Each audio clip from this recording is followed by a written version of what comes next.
for rain prompting a first alert weather day for tomorrow. We are here with First Alert meteorologist Patrick Peet, who's nailing down really the timing of all this and what you're watching for tomorrow. Yeah, and you know, the more data we get into the First Alert Weather Center, the more this looks like it will not be too impactful. Okay. Some spotty showers, some sprinkles. Nobody's mad about that. You just got to dodge them. It's still going to be warm in the 70s. And we're watching tomorrow night because tomorrow night looks like the best chance to get some decent rain. And at that point, most folks are already indoors or at least done with the bulk of their traveling around the city through the day. Nonetheless, we want to give you the heads up because we've had a nice stretch of gorgeous weather the last couple of days. Hadn't really had to talk about rain. And we're going to be talking about it a little bit tomorrow evening.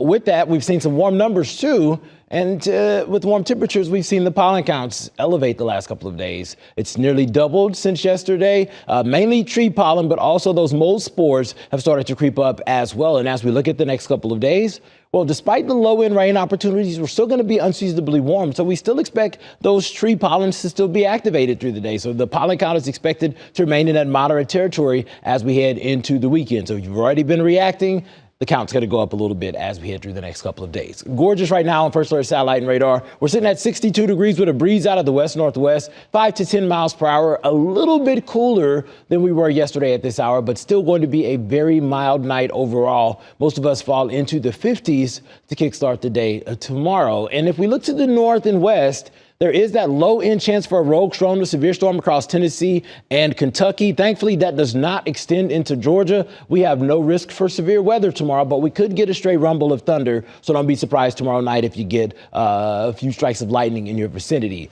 Mostly cloudy for the start of the day tomorrow. There's a little bit of moisture around all day. We're going to call it 10 to 20% chance of a stray sprinkle through the early afternoon. Here's a look at the 5 o'clock time step. If you were with us earlier, we're tracking a little bit more moisture moving in. It's kind of dialed back, which means it's going to arrive a little bit later, but the rain still comes. It just comes around 9, 10 o'clock. We'll get some rumbles of thunder around 11 midnight. And as we head into the start of the day on Thursday, things trend a little bit drier. As far as rain totals are concerned, we're still talking roughly a 10 to maybe 2 inches, maybe a quarter inch isolated in some spaces. So no flooding concern here. Mainly going to be a bit of a nuisance. Not for the morning drive. We're at 58 degrees as the kids are making our way to school, but we get into the 70s as we head into the afternoon, noticing those rain chances starting to increase the later we get into the evening. So that's whenever you will be most impacted. If you have dinner plans, you're going to check out the Hawks, you'll run into some of that rain. Otherwise, most folks will be okay. Mid 50s for the start of your Thursday morning, mostly cloudy. You can see that there's some specks of green around. That's that 20% chance of showers on Thursday. It is not organized.